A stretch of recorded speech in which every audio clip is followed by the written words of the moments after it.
భారీ అవినీతి అమరావతిలో జరుగుతుంది అనేటువంటి ఆరోపణలు మాజీ ముఖ్యమంత్రి సంధిస్తున్నారు. జగన్మోహన్ రెడ్డి గారి మీద ఫోకస్ తగ్గించండి, ఎందుకంటే ప్రజలు అతన్ని నిర్ద్వందంగా తిరస్కరించారు. కూటమి పార్టీలో అధికార ప్రతినిధులు ఉంటారు కదండి, వాళ్ళైనా చెప్పాలి కదా. ప్రతిరోజు ప్రతి ఛానల్ ప్రతిది కూడా జగన్మోహన్ రెడ్డి గారి జపం చేయటం తప్పితే మాలాంటి విశ్లేషకులు కూడా మీరు అడుగుతుంటే అతని గురించి మాట్లాడేటువంటి కంపల్షన్ మనకే వస్తుంది, మాకు కూడా వస్తుంది. అంటే మా ఎజెండా కూడా అతనే ఫిక్స్ చేస్తున్నాడు. అతను మళ్ళీ ప్రజల కాన్ఫిడెన్స్ని క్రియేట్ చేయడానికి 24 గంటల్లో 18 గంటలు పనిచేస్తే కూడా 3 సంవత్సరాల వరకు అతని మీద జనానికి కాన్ఫిడెన్స్ రాదు.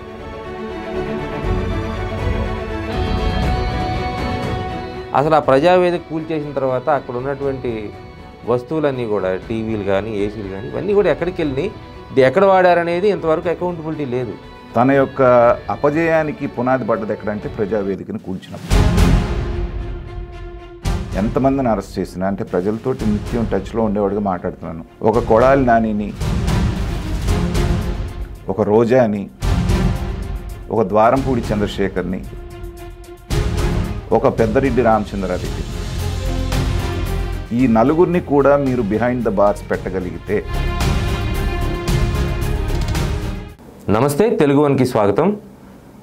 కూటమి పాలన ప్రారంభమైన తర్వాత పారదర్శక పాలన చేస్తామని చెప్తున్న మాటల్లో నిజమెంత ఉంది?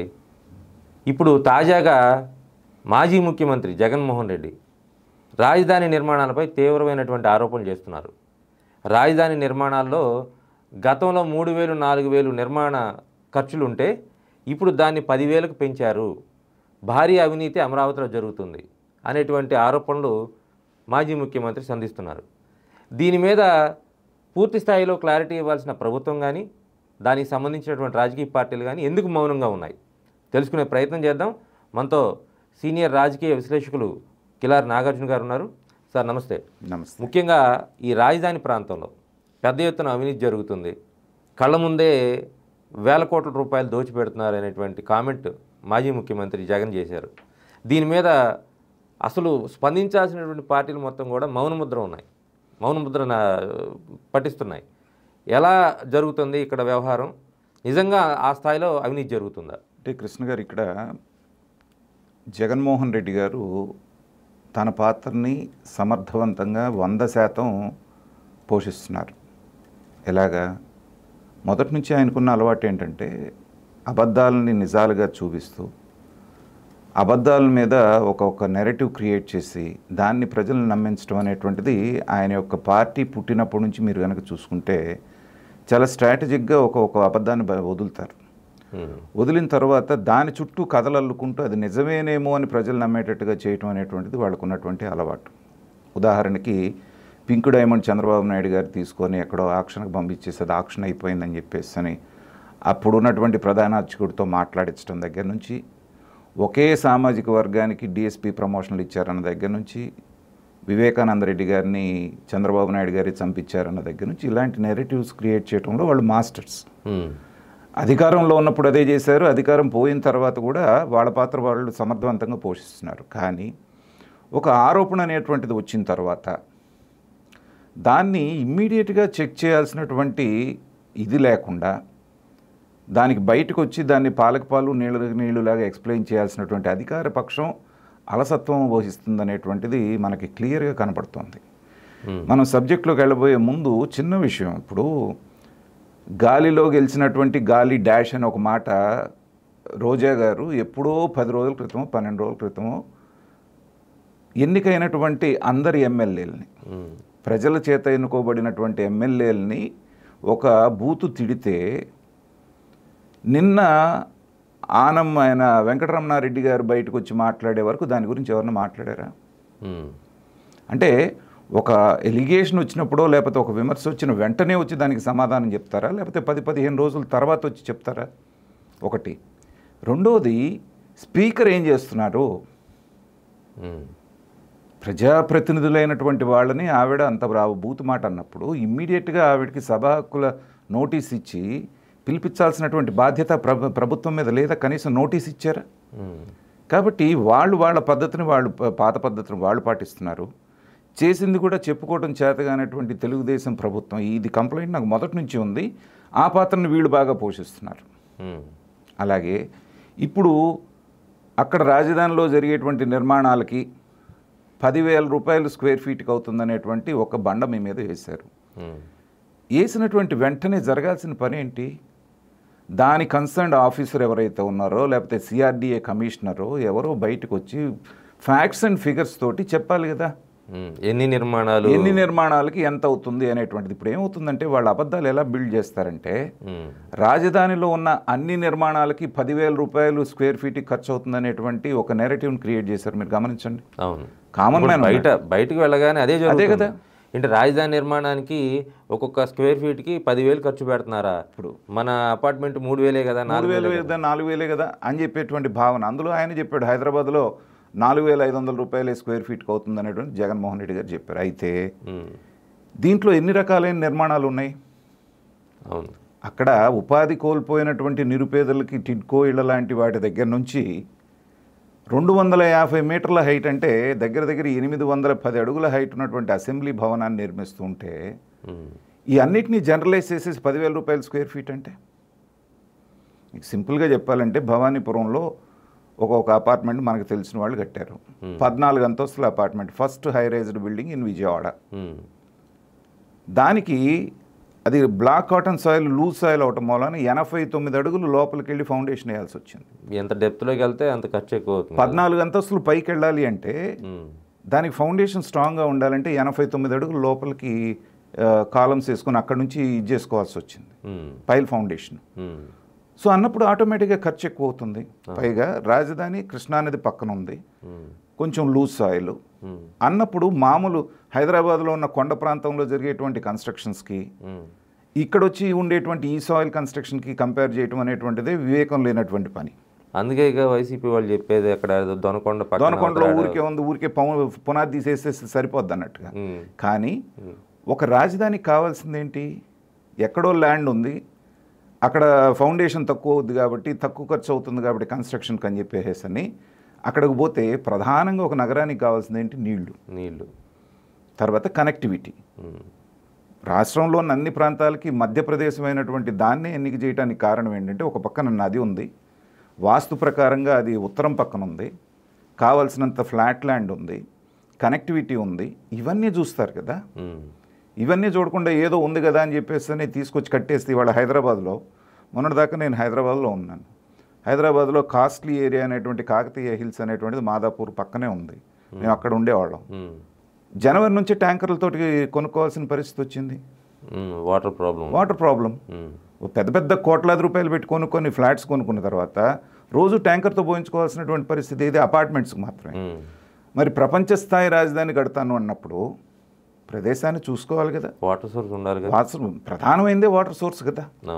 తర్వాత అలాంటి ప్రదేశంలో కాస్త కూస్త ఎక్కువైతే తర్వాత ఈ 10,000 రూపాయలు అనేటువంటిది ఏంటంటే నాకు ఉన్నటువంటి నాలెడ్జ్ వరకు గతంలో కూడా పోయినసారి 2014-19 మధ్యలో కూడా ఇదే ఆరోపణ వచ్చినప్పుడు ఏంటంటే ఫుల్లీ ఫర్నిష్డ్ అంటారు. అవును, అంటే ఏంటంటే దానికి కావాల్సినటువంటి సమస్త సౌకర్యాలు ఇంటీరియర్స్ దగ్గర నుంచి ఇంటీరియర్ డెకరేషన్ దగ్గర నుంచి మొత్తం చేసి ఇచ్చేటువంటి, ఇప్పుడు మన అపార్ట్మెంట్ ల్యాండ్ ఇస్తాం అంతే, మిగతాదంతా వాళ్ళు ఫినిష్ చేసి ఇవ్వాలి. ఇప్పుడు అపార్ట్మెంట్స్లో కూడా మామూలుగా సెమీ ఫినిష్డ్ అని ఫుల్లీ ఫర్నిష్డ్ అని రకరకాలుగా ఉంటాయి. దానికి దీనికే 1,000 రూపాయల కాస్ట్ అదనంగా ఉంటుంది.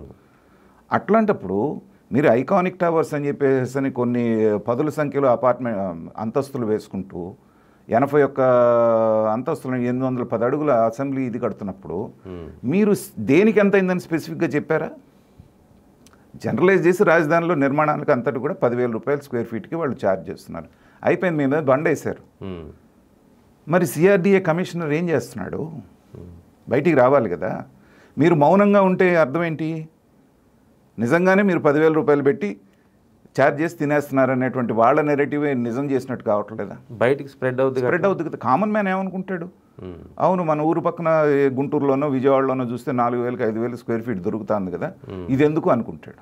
దాంట్లో వాడినటువంటి టెక్నాలజీ కానివ్వండి, దాంట్లో చేసేటువంటి ఇవి కానివ్వండి, దాంట్లో ఉండేటువంటి సిస్టమ్స్ కానివ్వండి, ఇప్పుడు అన్ని గవర్నమెంట్ బిల్డింగ్స్కి ఈ సెంట్రలైజ్డ్ కూలింగ్ సిస్టమ్ ఏదో వాళ్ళు పెడుతున్నారు, ఏసీలతో పని లేకుండానే. సో అది ఎవరికి తెలియదు కదా. ఆ టెక్నాలజీ వాడడానికి కావాల్సినటువంటిది ఇప్పుడు యాంటీ సిస్మిక్ అంటున్నారు. ఈ మన వీటిని తట్టుకొని భూకంపాలను తట్టుకునేటువంటి టెక్నాలజీ వాడాల్సి వస్తుంది.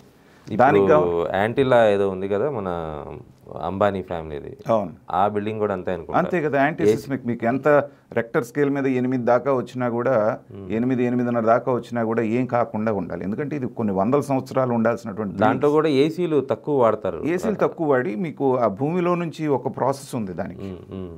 దాంతో ఏంటంటే మనకి మనం 18లో పెట్టుకుంటే ఏసీ ఎలా ఉంటుందో అంతవరకు టెంపరేచర్ని ఇది చేసుకోవచ్చు. అది ఈ సిఆర్డిఏ వాళ్ళు ఎవరికైనా ఎక్స్ప్లెయిన్ చేశారా? మనలాంటి వాళ్ళలో కూడా చాలా కొద్ది మందికి తెలుసు అది వాడబోతున్నారు అనేటువంటి. మనం చూసే ఏ గవర్నమెంట్ బిల్డింగ్లో ఏసీలు ఉండవు. మరి ఇలాంటి టెక్నాలజీని అన్నింటిని వాడినప్పుడు సహజంగానే పెరుగుతుంది.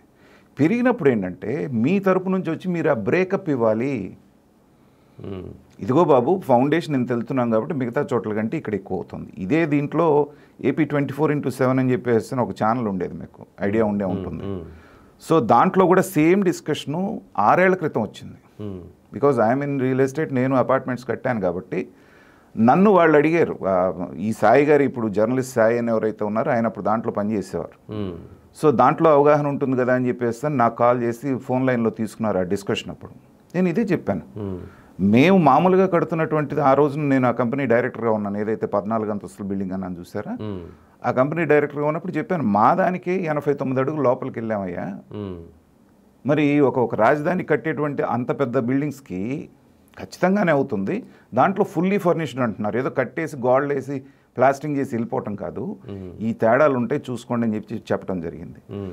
మళ్ళీ 6 సంవత్సరాలు 7 సంవత్సరాల తర్వాత కూడా అదే డిస్కషన్ రావటం, అదే అబద్ధాన్ని వాళ్ళు ప్రచారం చేయబోవటం, దానికి మనం కడుక్కోవడానికి ఎక్స్ప్లెనేషన్లు ఇచ్చుకోవాల్సిన పరిస్థితిలో గవర్నమెంట్ ఉంటుంది అనేటువంటిది ఇట్స్ నాట్ అడ్వైజబుల్. టెక్నికల్ డీటెయిల్స్తో సహా ఎలాంటి టెక్నాలజీ వాడుతున్నారు, దానికి ఎంత ఖర్చు అవుతుంది, మామూలు బిల్డింగ్లకి ఎంత అయింది, ఆ తర్వాత జడ్జిలు, ఇప్పుడు జడ్జిలు ఉన్నారు, లేకపోతే ఆఫీసర్స్ ఉన్నారు, ఐఏఎస్ ఆఫీసర్స్, జడ్జిల బిల్డింగ్లకి ఏమవుతుంది, G+1 వేస్తున్నారు. G+1 వేసినప్పుడు 10,000 ఎందుకు ఖర్చు అవుతుంది? కాదు కదా. అలాగే ఆ ఆఫీసర్స్ ఐఏఎస్ ఐపీఎస్లకి వాళ్ళు అపార్ట్మెంట్స్ కడుతున్నారు, దానికి ఒక రేట్ ఉంటుంది. ఇండిపెండెంట్ హౌసెస్కి ఒక రేట్ ఉంటుంది, G+1 G+2కి ఒకటి ఉంటుంది. ఇవన్నీ క్యాలిక్యులేట్ చేయకుండా వాళ్ళేమో ఒక బండ ఫిగర్, హైయెస్ట్ ఫిగర్ ఏదైతే ఉందో దాన్ని బట్టి జనరలైజ్ చేసి కింద నుంచి పై దాకా కొన్ని వేల కోట్ల రూపాయలు అనేటువంటిది ఇది చేస్తున్నారు అనేది. మీరు ఎన్ని వేసుకున్నా కూడా ఇదంతా కలిపిన 100-150 కోట్లకు మించి అదనంగా పడదు మొత్తం మీద తీసుకున్నా కూడా. ఇవాళ నిర్మాణం జరుగుతున్నటువంటి దాదాపు 55,000 కోట్లకి టెండర్లు పిలిచారు. వాటితో పోల్చుకుంటే ఇదంతా. కానీ ప్రజల దృష్టిలోకి ఎలా వెళ్తుంది? అమ్మో దీంట్లోనే ఎంత దుర్వినియోగం చేస్తారంటే మిగతా దాంట్లో ఎంత తింటారు, అది వాళ్ళకి కావాల్సింది. ఇప్పుడు సిఆర్డిఏ అధికారులకి కొన్ని నామ్స్ ఏదన్నా అడ్డం వచ్చి వాళ్ళు చెప్పలేకపోయినా, పొలిటికల్గా కొంత మాట్లాడలేకపోయినా, కూటమి పార్టీలో అధికార ప్రతినిధులు ఉంటారు కదండి, వాళ్ళైనా చెప్పాలి కదా. మీరు చేసినటువంటి యోగా డే బ్రహ్మాండంగా ప్రపంచంలో ఎక్కడా చేయనటువంటి రికార్డ్ బ్రేక్ తోటి చేశారు. దాని మీద ఎన్ని రోజులు చర్చ చేశారు? లేదుగా, ఒకరోజు. తర్వాత భారతదేశంలో ఎవ్వరూ చేయనట్టుగా చదువుకునే పిల్లలందరికీ ఇంట్లో 2 ఉంటే 2, 4 ఉంటే 4కి తల్లికి వందనం వేశారు. ఎన్ని రోజులు చర్చించారు దాని మీద? లేదుగా. మొన్న రైతులకు వేశారు, రైతన్న నేస్తం, ఎన్ని రోజులు చర్చించారు? లేదు. ప్రతిరోజు ప్రతి ఛానల్ ప్రతిది కూడా జగన్మోహన్ రెడ్డి గారి జపం చేయటం తప్పితే, మాలాంటి విశ్లేషకులు కూడా మీరు అడుగుతుంటే అతని గురించి మాట్లాడేటువంటి కంపల్షన్ మనకే వస్తుంది, మాకు కూడా వస్తుంది. అంటే మా ఎజెండా కూడా అతనే ఫిక్స్ చేస్తున్నాడు. సో దీంట్లో తెలివిగలవాళ్ళు ఎవరు? కాబట్టి ఇప్పటికైనా సరే జగన్మోహన్ రెడ్డి గారి మీద ఫోకస్ తగ్గించండి. ఎందుకంటే ప్రజలు అతన్ని నిర్ద్వందంగా తిరస్కరించారు. అతను మళ్ళీ ప్రజల కాన్ఫిడెన్స్ని క్రియేట్ చేయడానికి 24 గంటల్లో 18 గంటలు పనిచేస్తే కూడా 3 సంవత్సరాల వరకు అతని మీద జనానికి కాన్ఫిడెన్స్ రాదు. ఈ లోపల మీరు అన్నటువంటి హామీలన్నీ పూర్తి చేసి 3 ఏళ్ళు టైం తీసుకోండి, సంవత్సరంలోనే కావాలనేది ఏం లేదు. 3 ఏళ్లలో మీరు అన్న హామీలు పూర్తి చేసి ఇటు అమరావతి అటు పోలవరం రెండింటిని పూర్తి చేయండి. మీరన్న ఉద్యోగాలు కల్పించండి, 20 లక్షల ఉద్యోగాలు. జగన్మోహన్ రెడ్డిని మర్చిపోండి అంటున్నాను నేను.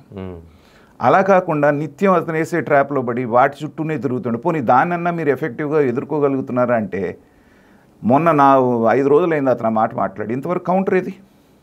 మీరన్నట్టుగా అధికార ప్రతినిధులు రాలేదు, అక్కడ ఎగ్జిక్యూట్ చేసే ఆఫీసర్లు రాలేదు. రానప్పుడు ఇంకొక 10 రోజులు మీరు ఇలాగే ఉన్నారనుకోండి, ప్రజలు నమ్మేస్తారు, ఓహో దీని పేరున దోపిడీ జరుగుతుంది. అసలే ఒక సామాజిక వర్గందే రాజధాని అని ఆల్రెడీ బ్రహ్మాండంగా ప్రజల మైండ్లో విషయం నింపగలిగారు. అలాగే తినగవేము తీయనుండు అన్నట్టుగా మీరు ఇలా చెప్పుకుంటూ పోతే అవే నిజాలు అయ్యేటువంటి అవకాశం, అబద్ధాలే నిజాలుగా. కాబట్టి ఇప్పటికైనా జాగ్రత్త పడి అలాంటిది ఏదన్నా వచ్చినప్పుడు చంద్రబాబు నాయుడు గారో లేకపోతే లోకేష్ గారో పవన్ కళ్యాణ్ గారో దాని మీద రెస్పాండ్ అవ్వకుండా మీ కింద స్థాయి అధికార ప్రతినిధి ఎవరున్నారో అతనితో మాట్లాడించండి అన్ని ఛానల్స్కి వెళ్ళేటట్టుగా. అలాగే అక్కడ గ్రాస్ రూట్ లెవెల్లో ఆపరేట్ చేసేటువంటి ఆఫీసర్స్తో మాట్లాడించండి. వాళ్ళు రాజకీయాలు మాట్లాడరు, ఫ్యాక్ట్స్ అండ్ ఫిగర్స్ చెప్తారు. సో ఈ కన్స్ట్రక్షన్కి ఎంత అయింది, ఈ కన్స్ట్రక్షన్కి ఎంత, ఇదిగో లేబర్కి ఇచ్చేటువంటి వాటికి ఇంత అయింది, ఈ ఇండిపెండెంట్ హౌస్లకి ఇంత అయింది, ఆ ఐఏఎస్ ఆఫీసర్స్ కొంచెం ఇంటీరియర్స్ బాగుండాలి కాబట్టి దానికి ఇంత అయింది, మామూలు ఉద్యోగస్తుల వాటికి ఇంత అయింది, ఐకానిక్ బిల్డింగ్స్కి ఇంత అయింది, అసెంబ్లీకి ఇంత అయింది, క్లియర్గా ఇవ్వండి. దాంట్లో ఉన్నటువంటి మీకు ఆశ్చర్యకరమైన విషయం ఏంటంటే అధికారులు మాట్లాడాల్సిన అవసరం లేదు, అధికార ప్రతినిధులు మాట్లాడాల్సిన అవసరం లేదు. మీరు ఒక డేటా లీక్ ఇస్తే మొత్తం అంతా ఎంటైర్ మీడియా మొత్తం, సోషల్ మీడియా మొత్తం గ్రాఫిక్ కేసి చేస్తారు. ఆ డేటా ఇచ్చే వాళ్ళు కూడా కనిపించట్లేదు, దాని యాక్సెస్ ఇవ్వరు. మీరు మాట్లాడరు, మాట్లాడే వాళ్ళని మాట్లాడినెవరు, వాళ్ళకి ఇన్ఫర్మేషన్ ఎవరు. కాబట్టి ప్రతిసారి జరుగుతున్నట్టుగానే వాళ్ళు అబద్ధాలు చెప్తూనే ఉన్నారు, వీళ్ళు దాన్ని కౌంటర్ చేయడంలో ఫెయిల్ అవుతున్నారు. దాన్ని ఎంత త్వరగా వాళ్ళు ఇది చేసుకోగలిగితే రాష్ట్రానికి అంత మంచిది. పార్టీ అంటారా అన్ని. ఇంకోటి సార్, అంటే నిర్మాణాలు మొత్తం కూడా బిట్స్ వేస్తారు కదా, అంతే కదా. ఇప్పుడు హై స్టాండర్డ్స్ పాటించే కంపెనీలకు ఇస్తారు కదా, ఆ కంపెనీలో ఆక్షన్లో ఇంత బిడ్ అని ఉంటుందిగా, ఇంతవరకు అయితే కట్టగలుగుతాం, ఈ లోపు అయితే కట్టలేమని. పోనీ వైసీపీయో లేకపోతే ఇంకో మాట్లాడేవాళ్ళు ఎవరో వాళ్ళు వచ్చి ఆ కంపెనీని తీసుకొని వచ్చి తక్కువ కోట్ చేయించమనండి, ఇదే నామ్స్, ఇదే క్వాలిటీ, ఇదే కన్స్ట్రక్షన్ అని. అది చేయించలేకపోతున్నారు అనేది కొంతమంది వాళ్ళండి. ఇప్పుడు వాళ్ళు చేయలేరు, వాళ్ళు చేయగలిగిందల్లా ఏంటి, ఆరోపణ చేయగలుగుతారు. ఆరోపణ చేయడానికి ఒక నాలెడ్జ్ అవసరం లేదు, మీకు ఒక టెక్నాలజీ అవసరం లేదు, ఏది అవసరం లేదు. ఓ మాటనే వేసేస్తే సరిపోతుంది.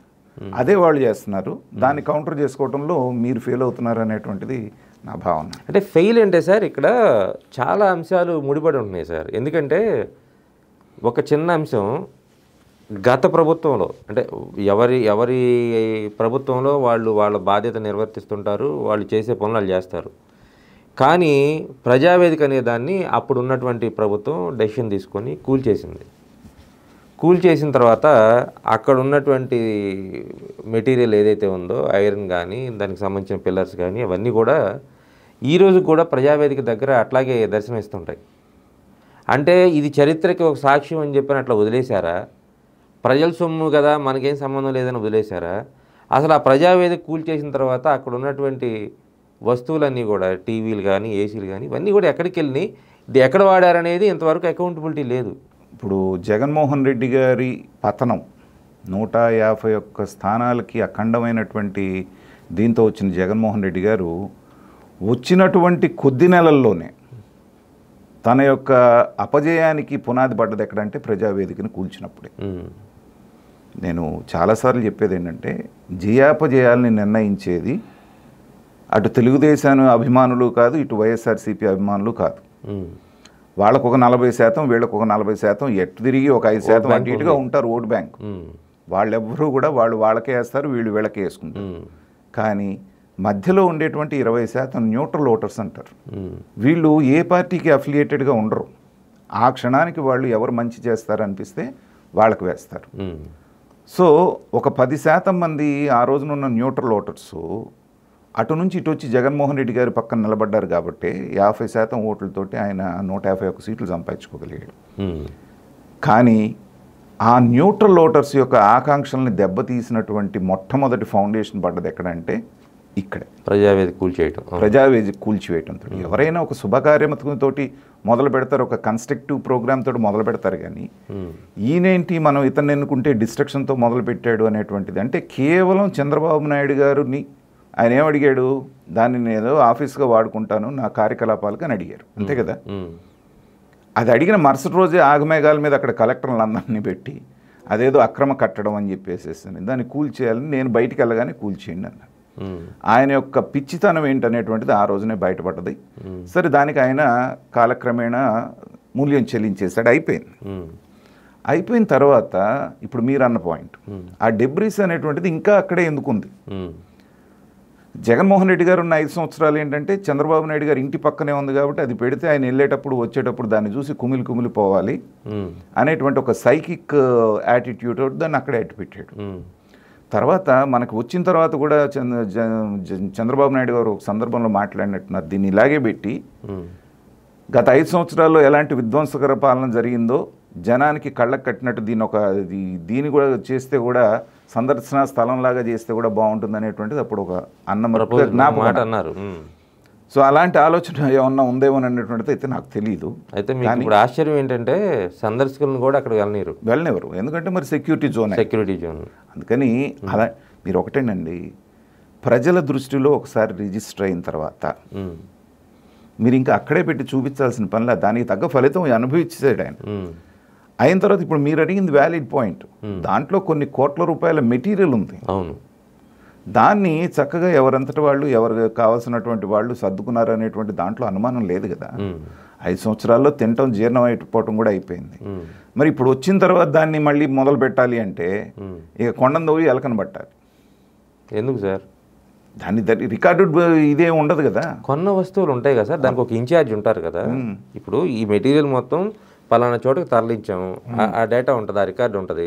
అది పాడైపోయిందా, స్క్రాప్ కింద ఎక్కడైనా పడేసారా, అవి కూడా ఉండాలి కదా. అసలు రికార్డే లేదుగా, తీపిచ్చారు. ఎవరికి కావాల్సింది వాళ్ళు ఎత్తుకుపోయారు కదా. ఇప్పుడు మీకు గుర్తుంటే వంగవీటి మోహన్ రంగా గారిని మర్డర్ చేసిన సందర్భంలో షాపులు పగలగొట్టి ఎవడికి దొరికిందాడు పట్టుకుపోయాడు. అట్లాగే ఆ మద్యం, విదేశీ మద్యం ఎలా తాగాలో తెలియక, దాంట్లో ఏది కలుపుకొని ఎంత కలుపుకొని తాగాలో తెలియకుండా దొరికిన సీసాల తాగి కొంతమంది చచ్చిపోయారు అప్పుడు. సో ఈ జరిగిన తర్వాత జరిగింది కూడా అదే. అక్కడ ఒకడు కీప్ చేసేటటువంటి వాడు ఉన్నాడు, వాడికి లెక్క చెప్పి ఎవడు తీసుకుపోయాడండి. మొత్తం వాళ్ళకు ఉన్నటువంటి నాయకులు తలావుడు పట్టుకుపోయి ఉంటారు. జగన్మోహన్ రెడ్డి గారు కూలగొట్టారు, ఇంకా లెక్కడొక్క ఏముంటుంది. కాబట్టి దానికంటే కూడా నేను అనేది ఏంటంటే, దాని లెక్క దొరకకపోవచ్చు మీకు, కానీ లెక్క ఉన్నది ఉంది కదా. జగన్మోహన్ రెడ్డి గారు కొన్ని కోట్ల రూపాయల ఫర్నిచర్ ఇప్పటికీ కూడా వాడుకుంటున్నారు, హ్యాండ్ ఓవర్ చేయండి అని చెప్పేసి అని మీరు లెటర్ ఇచ్చారు ఆయనకి. 1 year బ్యాక్ ఇచ్చారు, 15 రోజుల లోపల హ్యాండ్ ఓవర్ చేయమని. ల్యాండ్ అపిరెడ్ ఏం రాశాడంటే, మాకు కావాలి కాబట్టి మీరు రేటు కడితే రేట్ అన్నా కట్టిచ్చేస్తాము, లేకపోతే ఇంకేదో అని చెప్పి 2 ఆప్షన్స్ ఇచ్చాడు. కాదు, కుదరదు, మీరు మాకు ఇవ్వాల్సిందే అన్నారు. ఆ ఫర్నిచర్ ఏమైంది? ఆ ఫర్నిచర్ గురించి ఇవాళ వరకన్నా లెక్క తెలిసిందా? ఆయన కాముగా కూర్చున్నాడు, మీరు కాముగా కూర్చున్నారు. మీ భయం ఏంటి? మీరు దాన్ని తీసుకొస్తున్నప్పుడు ఆయన మీడియాని అక్కడ పెట్టి దాన్ని పెద్ద షోగా చేసి, ఇదిగో నాది బలవంతంగా లాక్కుపోతున్నారని చెప్పేసి అంటే మీకు ఎక్కడ చెడ్డ పేరు వస్తుందో, రాముడు మంచి బాలుడు అనేటువంటి ఇమేజ్ని కాపాడుకోవాలనేటువంటి భావనలో మీరుంటే అది మీ చేతగానితనంగా ప్రజలకు కనపడుతుంది. నేను మళ్ళీ చెప్తున్నాను, ఆ న్యూట్రల్ ఓటర్స్ అని ఉంటారు చూసారా, తప్పు చేసిన వాడికి శిక్ష పడాలి అనేటువంటి భావనలో వాళ్ళు ఉంటారు. మరి కేవలం 2 లక్షల రూపాయల ఫర్నిచర్ నేను ఇచ్చేస్తాను మీకు తీసుకెళ్ళండి డబ్బులంటే కూడా ఆయన లెటర్ రాస్తే ఆ లెటర్ని బయటికి తీయకుండా 4 రోజులు ఆగి దొంగగా ముద్రేస్తే మాజీ స్పీకర్ కోడెల శివరాం ఒక మహానాయకుడు. నిజంగా చెప్పాలంటే ఎన్టీఆర్ గారు టైంలో వచ్చినటువంటి నాయకుల్లో టాప్ 10 ఎవరినన్నా తీసుకుంటే దాంట్లో ఒకడు కోడెల సుప్రసాదరావు గారు. ఒక ప్రాంతాన్ని, ఒక పల్నాడు ప్రాంతాన్ని కొన్ని దశాబ్దాలు శాసించినటువంటి వ్యక్తి. చివరికి ఆయన జీవితం ఎలా ఎండ్ అయింది? ఒక దొంగ అనేటువంటి ముద్రతో, అవమానంతో ఆత్మహత్య చేసుకున్నాడు. సో అది ఫ్యాక్షనిస్ట్ మెంటాలిటీ. నేనేంటంటే ఫ్యాక్షనిస్టు ఆ బ్యాక్గ్రౌండ్ అనేటువంటిది 3 తరాలుగా ఉంది జగన్మోహన్ రెడ్డి గారికి. కుక్కను చంపాలంటే అది పిచ్చిదే అని ముద్ర వేయాలి. ఏమీ జరగని 2 లక్షల రూపాయల ఫర్నిచర్కి ఆయన ఇస్తాను కుయ్యో మొర్రో అన్నటువంటి మనిషిని చావు దాకా తీసుకెళ్ళినప్పుడు మరి మీరేంటండి? అక్కడ ఉన్నదని తెలుసు, మీరు 15 రోజులు అన్నది 15 నెలలు అయిపోయింది, అయినా కూడా తెలియనప్పుడు ఏంటంటే ప్రజాధనం దుర్వినియోగం అవటం అనేటువంటిది ఎన్ని రకాలుగా అవుతుంది చూడండి. అదే కాదు, ఆయన చుట్టూ ఫెన్సింగ్ వేసుకున్నాడు. బయట ప్రజల్లో సార్ కేవలం ప్రభుత్వం లిక్కర్ కేసు ఒక్కటే పట్టుకొని దాని చుట్టే తిరుగుతుంది, కానీ గతంలో జరిగిన తప్పు ఉప్పులన్నీ కూడా సమీక్షలు జరిపితే ఎన్ని కేసులు పెట్టాల్సి వచ్చిందో, ఎంతమందిని అరెస్ట్ చేయాల్సి వచ్చిందో మీకున్న యంత్రాంగం సరిపోతుందా? సరిపోదు. నేను డే 1 ఈ గవర్నమెంట్ వచ్చిందన్న తర్వాత ఫస్ట్ వీక్లో నా విశ్లేషణలో అదే చెప్పాను. మీరు మొత్తం జరిగినటువంటి కుంభకోణాలన్నింటినీ బయటికి తీసి మీరు దాన్ని ఒక లాజికల్ కంక్లూషన్కి తీసుకురావడానికి మీ 5 సంవత్సరాలు చాలదు. మొత్తం 24 గంటలు మీరు దాని మీద ఫోకస్ పెట్టిన అన్ని అక్రమాలు జరిగినాయి. వీలైతే 24 మంత్రులు ఇచ్చారు మీరు, ఇంకొక మంత్రి పోస్ట్ ఖాళీగా ఉంది. వీటిని తొవ్వి తీయటానికి ఏ రఘురామకృష్ణరాజు లాంటి ఆయన తీసుకొచ్చి ఆ పోస్ట్ ఇచ్చి ఆయనకు ఒక 100 మందినో 150 మందినో ఒక స్టాఫ్ ఇచ్చి అదే పనిగా ఆయన వదిలేయండి, అన్ని బయటకు వస్తాయని చెప్పేసి నేను ఆ విశ్లేషణలో చెప్పాను. ఆయన బ్రహ్మాండంగా రెడీగా ఉన్నాడు. కానీ రాజకీయ వేధింపులు అంటారేమో, సానుభూతి జగన్మోహన్ రెడ్డి గారికి ఆ చచ్చిపోయిన పాముకి మనమే ప్రాణం పోయటం ఎందుకు అనేటువంటి భావన ఏదన్నా ఈ ప్రభుత్వంలో ఉంది. ఎందుకంటే ఆడవాళ్ళని చూసాము, పేరు నాని గారి వైఫ్ మీద ఖచ్చితంగా పాపం ఆవిడ పేరు మీద పెట్టినంత మాత్రాన టెక్నికల్గా అయ్యి ఆవిడ ఇరుక్కున్నారు. అయినా కూడా టెక్నికల్గా అయినా లీగల్గా అది పనికిరాదుగా. ఆవిడ పేరు మీద పెట్టినప్పుడు ఆవిడే దానికి బాధ్యత వహించాల్సి ఉంటుంది. కానీ ఆడ మనుషులే అని చెప్పేసి వదిలేయటం. ఇవాళ అదే పేరు నాని గారు బయటకు వచ్చి ఏం మాట్లాడుతున్నారు చూసారు, ఏం బీగుతారు నన్ను బీక్కోండి అంటున్నాడు. అలాగే విడుదల రజనీ గారు బహిరంగంగా రైతుల దగ్గర నుంచి అందరూ అప్పు ఇచ్చినాడు, బెదిరించి డబ్బులు ఇచ్చినాడు, అందరూ వచ్చారు. కోర్టుకు వెళ్ళినా కోర్టులో రిలీఫ్ రాలా. ఏం చేశారు? పెద్దిరెడ్డి రామచంద్రారెడ్డిని ఇంకేముంది అసలు మొత్తం అంతా ఆర్డీఓ ఆఫీసే తగలేశారు, ఇంకేముంది అది ఇది అన్నారు. నిన్న కూడా చంద్రబాబు నాయుడు గారు మళ్ళీ చెప్తున్నాడు ఎవరిని వదిలిపెట్టం 5వ సంవత్సరంలో కూడా ఇదే చెప్తారా మీరు? ఆ పెద్దిరెడ్డి రామచంద్రారెడ్డి ఛాలెంజ్లు చేసుకుంటూ తిరుగుతున్నాడు. కామన్ మ్యాన్ దృష్టిలో మీరు ఎందుకు ఆగుతున్నారు అనేది పక్కన పెట్టండి. మీరే చెప్తున్నారు అటవీ భూమి ఆక్రమించాడని, ఇది చేశాడని, ఎర్రచందనం కొట్టాడని ఇక్కడ చెప్పారు. ద్వారంపూడి చంద్రశేఖర్ రెడ్డిని ఏమన్నారు, అసలు బియ్యం విపరీతంగా తీసుకుపోయి తరలించారన్నారు, సీజ్ ద షిప్ అన్నారు. ఏమైంది అంటాడు. ఇప్పుడు మళ్ళీ రేషన్ బియ్యం మొత్తం రాష్ట్ర వ్యాప్తంగా ఉన్న బియ్యం మొత్తం కూడా తరలిపోతున్నాయి కాకినాడ సముద్రం దగ్గరికి. దానికి ఆయన షిప్పే వాడుతూ ఉండుండొచ్చు, ఎందుకంటే అద్దె కడితే ఆయన ఇస్తాడు కాబట్టి. ప్రజలు అనుకుంటుంది ఏంటంటే అతను వచ్చాడు, కాంప్రమైజ్ అయ్యాడు ప్రభుత్వంతో, నన్ను ఎవరు ఏమి చేయలేరని ఆఫ్ ద రికార్డ్ మాట్లాడుతున్నాడు. కాబట్టి రెండు భాగాలుగా ఉండాలంటున్నాను. అభివృద్ధి దీన్ని తీసుకురావడం, అభివృద్ధి చేసి సంక్షేమం అన్నాము కాబట్టి అదే పనిగా ఉండకుండా మీకు అభివృద్ధి చేయటం అనేటువంటిది ఎంత ముఖ్యమో, తప్పు చేసినటువంటి వాడికి శిక్ష పడినప్పుడే లా అండ్ ఆర్డర్ మీరు చక్కగా నిర్వహిస్తున్నారనేటువంటి భావన ప్రజల్లోకి వెళ్తుంది. ఎవరో కొట్టుకోనో చంపుకోనో లేకపోతే దొమ్మి చేసుకుంటే ఆ నేరస్తులను తీసుకొచ్చి వెంటనే మేము 24 గంటలు అరెస్ట్ చేశాము అంటే అది లా అండ్ ఆర్డర్ మీరు బాగా మెయింటైన్ చేసినట్టు కాదు. ఈ వైట్ కాలర్డ్ అఫెన్స్ వాళ్ళు వేల కోట్ల రూపాయలు, లక్షల కోట్ల రూపాయల ప్రజాధనాన్ని ఎవరైతే లూటీ చేశారో, ఇప్పుడు కేవలం మీరు అంటున్నటువంటి అతిపెద్ద స్కామ్ అయినటువంటి లిక్కర్ స్కామ్లో కూడా మీరు పట్టుకుంటుంది ఎంత 3,500 కోట్లు వెనకాలే పడుతున్నారు. అసలు దాని వాల్యూమ్ వచ్చేటప్పటికి 35,000 కోట్లు 40,000 కోట్ల దగ్గర ఉంది. అది ప్రజలు కోరుకుంటుంది. అలాగే ఒక ఆడుదాం ఆంధ్ర దగ్గర నుంచి ఏది చేసినా కానీ ఇసుకలో కానివ్వండి, మైనింగ్లో కానివ్వండి, మిగతా వాటిల్లో కానివ్వండి, భూములు కొట్టేసిన దాంట్లో కానివ్వండి, వీటన్నిటిలో వేస్ట్ అయింది ఎవరిదండి? ప్రజాధనమే కదా, లూటీ అయింది, ప్రజల సంపదే కదా. ఇందాక కూడా మీరు ఒక మాట అన్నారు సార్, లెక్కాజమ లేకుండా తీసుకెళ్ళిపోయారు ప్రజావేదికకు సంబంధించినటువంటి మెటీరియల్ అని. అంతే. కానీ కొన్నదానికి లెక్క ఉంటుంది, కొన్నదానికి ఉంటుంది. మనం ఎన్ని కోట్ల రూపాయలు పెట్టి కొన్నామని లెక్క ఉంటుంది.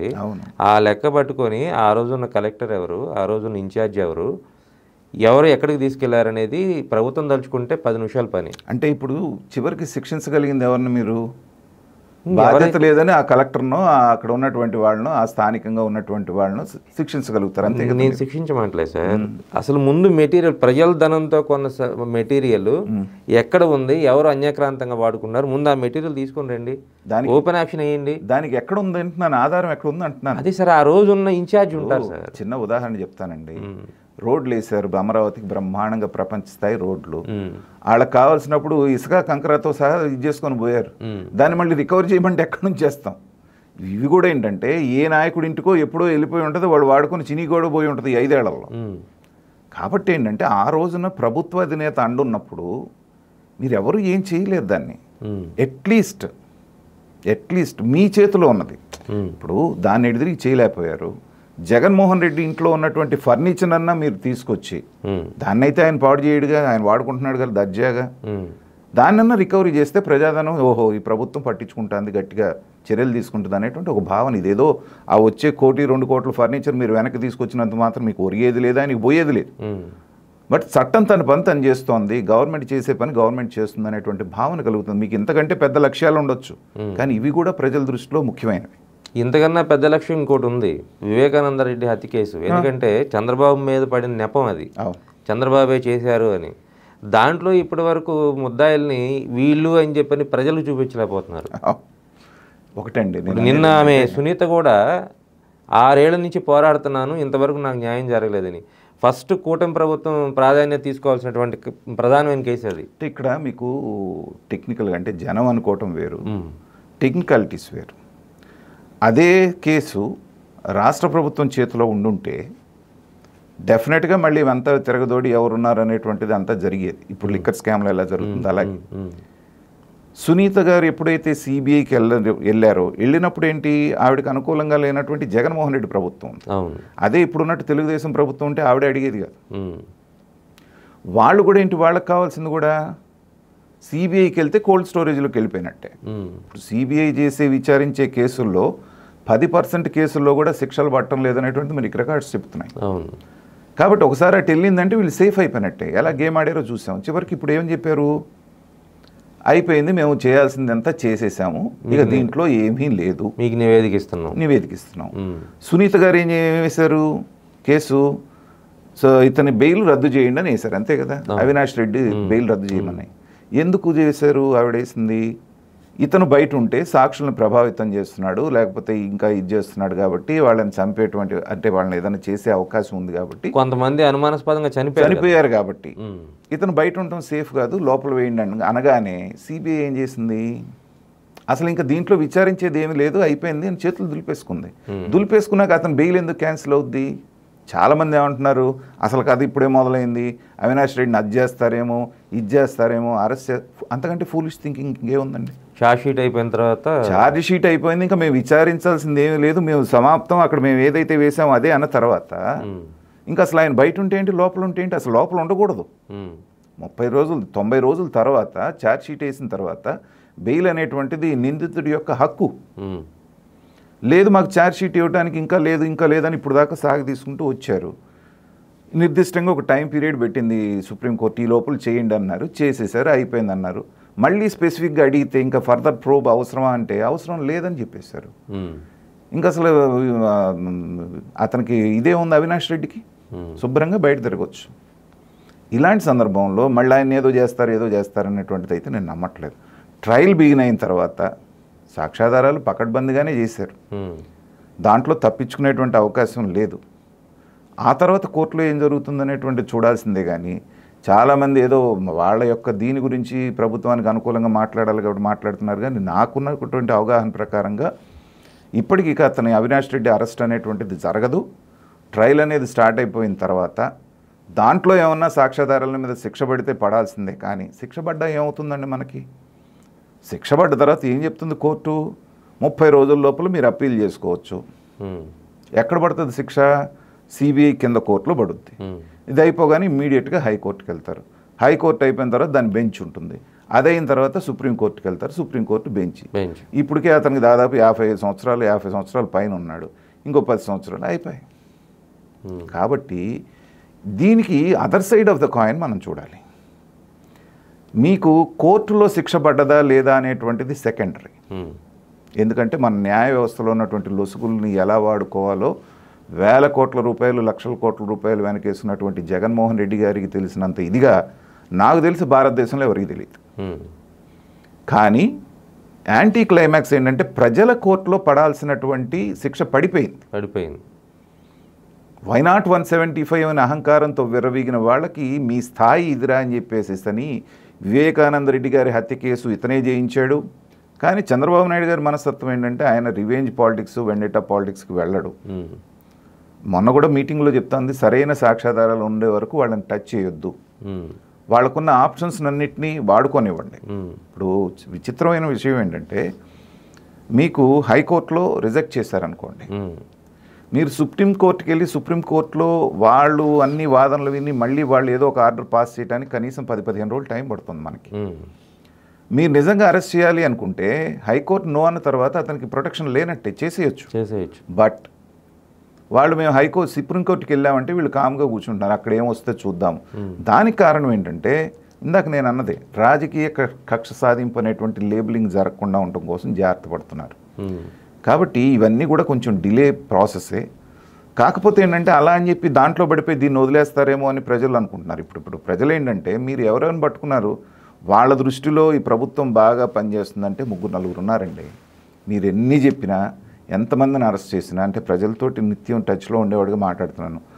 ఒక కొడాలి నానిని, ఒక రోజాని, ఒక పేర్ని నానిని పాపం 50-50 అందరూ అంత బలంగా కోరుకోవట్ల పేర్ని నానిని లోపలేయాలని చెప్పి, ఒక ద్వారంపూడి చంద్రశేఖర్ని, ఒక పెద్దరెడ్డి రామచంద్రారెడ్డిని, ఈ 4 కూడా మీరు బిహైండ్ ద బార్స్ పెట్టగలిగితే, ఎందుకంటే అడ్డగోలుగా మాట్లాడి అడ్డగోలుగా ప్రవర్తించినటువంటి జనాభా వీళ్ళు.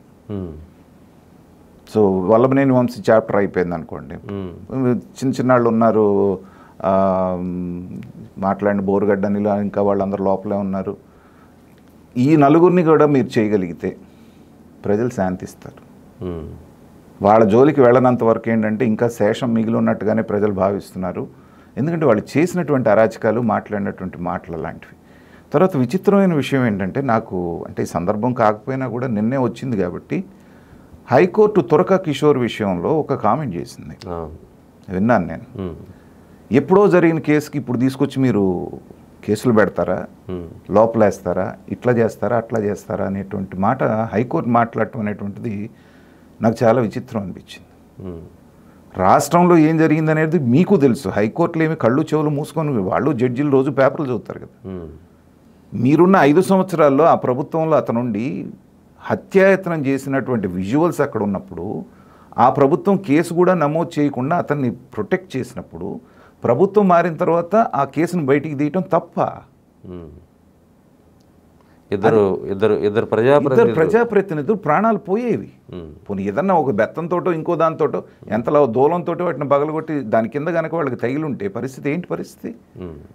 దానికి ఏదో రాష్ట్ర ప్రభుత్వం పెద్ద తప్పు చేసేసినట్టు వాళ్ళు ఏదో కామెంట్స్ చేసిన జడ్జిలు వాళ్ళు ఎలా ఇది చేస్తున్నారో నాకు అర్థం కావట్లేదు. ఆ మాటకు వస్తే మరి చంద్రబాబు నాయుడు గారి మీద స్కిల్ డెవలప్మెంట్ కేసు ఎప్పుడు పెట్టారు? మరి అప్పుడు ఈ జడ్జిలు ఎవరు అనలేదే 5 సంవత్సరాల క్రితం ఎలా పెట్టారనేటువంటిది.